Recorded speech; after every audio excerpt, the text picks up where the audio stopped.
قبل ما نبدأ الحلقة بص معايا كده على التويتة دي. في اخبار بتعدي عليك وانت بتقلب تحس ان هو مجرد خبر عادي، بس فجأة بتلاقي اسم واحد اتكرر كفاية لدرجة تخليك انك تقف وتبص ايه ده.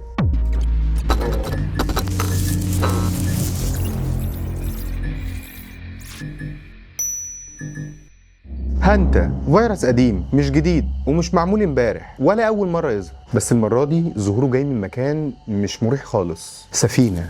سفينة هولندية اسمها انفي هوندس، رحلة استكشافية تقريبا طالعة من آخر نقطة في جنوب العالم، بالتحديد من مدينة أوشوايا في الأرجنتين، وماشية في قلب الأطلنطي ناحية جزر بعيدة ومواني قليلة. وفجأة الرحلة الهادية بتتحول لملف دولي مفتوح. بس في البداية خلينا نهدى شوية، لأن أكتر حاجة مرعبة في القصص دي مش الفيروس نفسه، لكن الطريقة اللي بينتشر بيها الخوف أسرع من أي عدوى. كلمة فيروس لوحدها كانت كفيلة تفتح ذكريات الناس عن كابوس، حجر، كمامات، عزل، وأرقام وبيانات ومؤتمرات صحفية. هانتا مش كورونا وما بينتشرش بنفس السهولة، ولا كل خبر مرعب تسمعه معناه ان العالم هيتقفل بكرة الصبح، لكن برضه مش معنى كده ان الحكاية حكاية بسيطة. بس السؤال الحقيقي مش هو هل هانتا موجود ولا لا، السؤال الحقيقي ازاي فيروس مرتبط بالقوارض والبيئات البرية يلاقي نفسه في قلب سفينة عابرة للمحيط. وليلة في السهراية احنا مش هنطرد الرعب، احنا هنطرد الخير.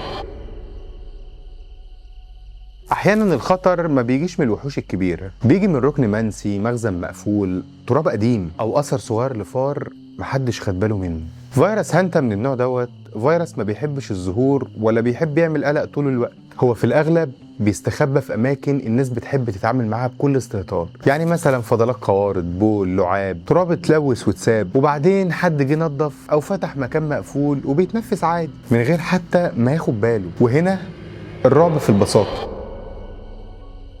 الموضوع مش محتاج مشهد سينمائي ولا باب معمل بيتفتح ولا حتى تجربة سرية. احيانا الموضوع بيبدأ من حركة عادية جدا، كنز مخزن، دخول كابينة قديمة، فتح شنطة عدة، او تنظف مكان كان فيه قوارض او فيران قبل كده. والاصعب من كل ده ان البداية دي بتخدعك، سخونية، وجع عضلات، تعب وصداع ومغص، اعراض ممكن اي حد يقول عليها ده دور انفلونزا او حتى شوية ارهاق. لكن اللي ما تعرفوش ان في بعض الانواع ان الحكاية بتقلب فجأة، النفس بيضيق والصدر بيبدأ يتقل والرئة بتغرق. وهنا هانتا بيكشف وشه الحقيقي، مش علشان خاطر بينتشر في وسط الناس بسهولة، لكن علشان خاطر لما يوصل للجسم الغلط في اللحظة الغلط ممكن يتحول من خبر طبي صغير لكابوس مرعب. بس علشان نفهم ليه اسمه رجع دلوقتي يبقى لازم نرجع خطوة لورا ونروح للمكان اللي الاسم اتولد منه. قبل ما اسم هانتا يظهر في الترندات كان في لغز أقدم بكتير. في خمسينات القرن اللي فات وفي وسط أجواء الحرب الكورية بدأ جنود يتصابوا بمرض غريب، ناس قوية، شباب في ظروف صعبة بس اللي كان بيحصل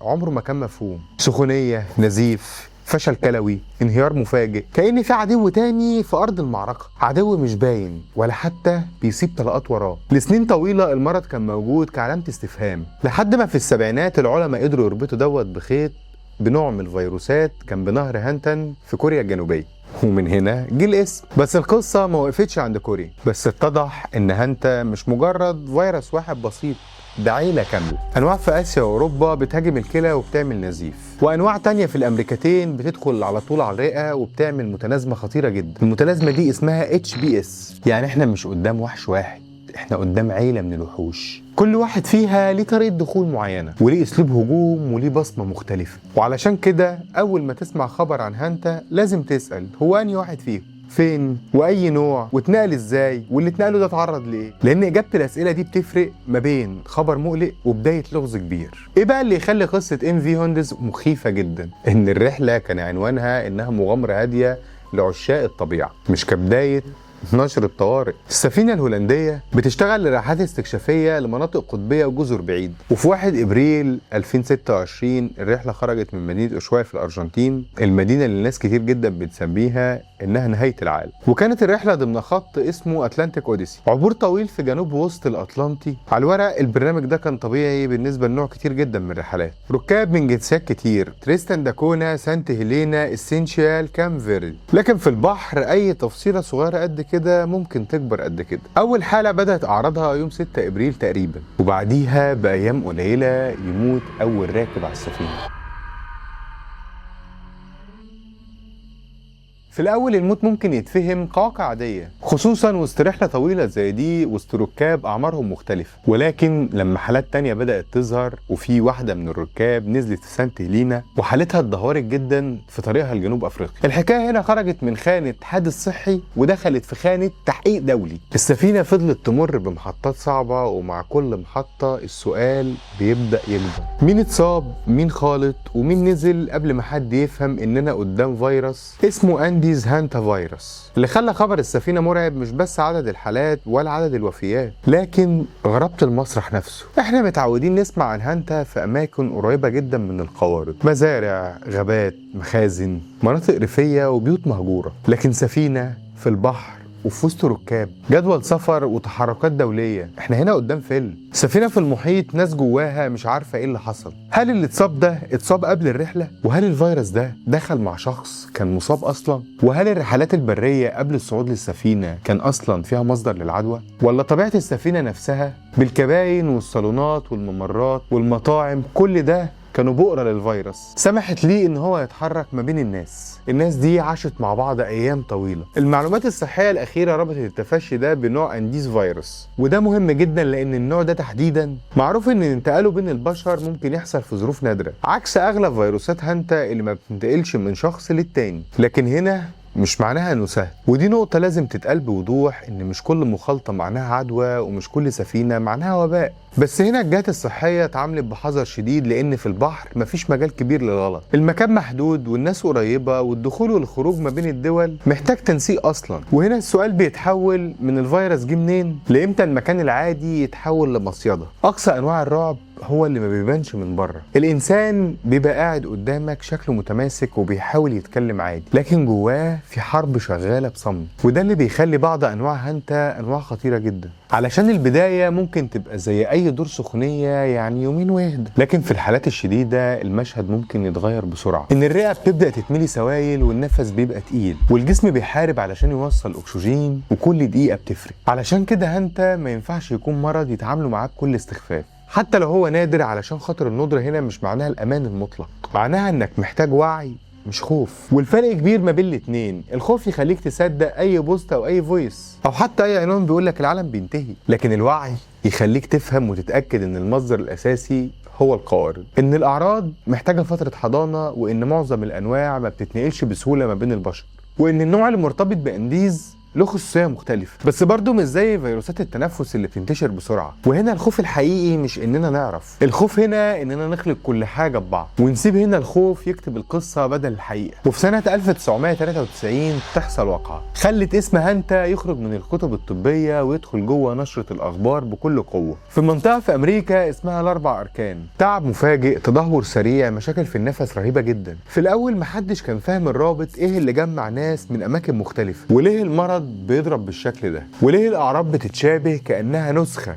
من نفس الكابوس. التحقيقات هنا وقتها مشيت ورا التفاصيل الصغيرة، البيئة، البيوت، المخازن والقوارض، وفي آخر الخيط نوصل لفار صغير جدا لكنه شايل فيروس قادر ان هو يقلب حياة كاملة في خلال أيام بسيطة. الدرس من 1993 كان واضح، مش لازم الخطر يبقى ضخم عشان يبقى قاتل، أحيانا الحالة الأضعف في السلسلة هي اللي بتفتح الباب. وهنا أهمية قصة السفينة الأخيرة، مش لأنها بالضرورة بداية وباء عالمي، لكن لأنها بتفكرنا إن الأمراض القديمة مش لازم إنها تختفي لمجرد إن إحنا نسيناها، هي بتفضل أوريدي موجودة في الطبيعة والحيوانات وفي الأنظمة البيئية، في الأماكن اللي البني آدم بيقدر يدخلها وفاكر نفسه مسيطر على كل حاجة. كل ما الإنسان بيقرب أكتر من بيئات مهملة، كل ما الأسئلة القديمة بترجع تاني. إحنا اللي بنطرد الفيروسات ولا إحنا اللي بنفتح لها الباب؟ في اللحظة اللي أي مرض بيرجع تاني للأخبار بيظهر معاه في نفس الوقت مرض تاني اسمه الشائعة، وبينزل بوست بيقولك استعدوا للجائحة الجديدة، وفيديو تاني بيقسم إن الموضوع معمول جوه معمل، وحد تاني يطلع يربطه بوباء قديم. ده غير إن في حد بيطلع عشان يبيع علاج غير مثبت، ويطلع لك حد تاني يطمن الناس بزيادة لدرجة إنه بيخلي الناس تستهين بالمرض. والحقيقة غالبا واقفة في النص، بس محدش بيحب النص مش مثير كفاية. النص بيقولك الموضوع خطير على المصابين ومحتاج متابعة، لكن لا، مش كل الناس معرضة لنفس الخطر. في نوع اسمه أنديز ممكن يتنقل ما بين البشر في ظروف مفاجئة، لكن لا، ما بينتشرش ما بين البشر بسهولة زي فيروسات تنفسية معروفة. لازم الدول تتابع الركاب والمخالطين، بس لا، ده مش معناه ان كل ميناء في العالم بقى خطر. وفي اخر الحكايه هانتا مش مجرد اسم غريب ظهر في قلب الاخبار، هو تذكير قاسي ان العالم مش نظيف ومش منظم زي ما احنا بنحب نتخيله. في كائنات صغيره عايشه حوالينا في الهامش، في التراب وفي الاماكن اللي ما بندخلهاش كتير. احنا وهي ما بنتقابلش، لكن لما الظروف بتتغير والاهمال بيكتر والسفر بيخلط المسافات والخوف بيسبق المعلومه، الهامش ده ممكن فجأة يبقى عنوان رئيسي. السفينة هتوصل والركاب هينزلوا واحد ورا التاني بس بإجراءات محسوبة. الدول هتتابع مواطنيها والتحقيقات هتكمل علشان تعرف الفيروس بدأ منين واتحرك ازاي، وهل حصل انتقال فعلي على متن السفينة ولا لا. ويمكن بعد أيام ولا أسابيع الناس تنسى الاسم ونرجع لترند جديد. لكن السؤال اللي المفروض يفضل معانا مش عن هانتا بس، كم خطر قديم احنا ناسينه مستني بس اللحظة المناسبة علشان يرجع يفكرنا بنفسه. وفي السهراية احنا مش بنقولك خاف، احنا بنقولك بس بص كويس، لان في الحكايات دي اللي بينجو مش دايما اقوى واحد. احيانا اللي بينجو هو اللي عارف يفرق ما بين الاشاعات وما بين الحقيقه. وعايزكم تكتبوا لنا في التعليقات، هل اخبار هانتا مجرد تضخيم اعلامي ولا تحذير لازم ناخده بكل جديه؟ انا احمد ماهر ودي كانت سهرية الليله. سلام.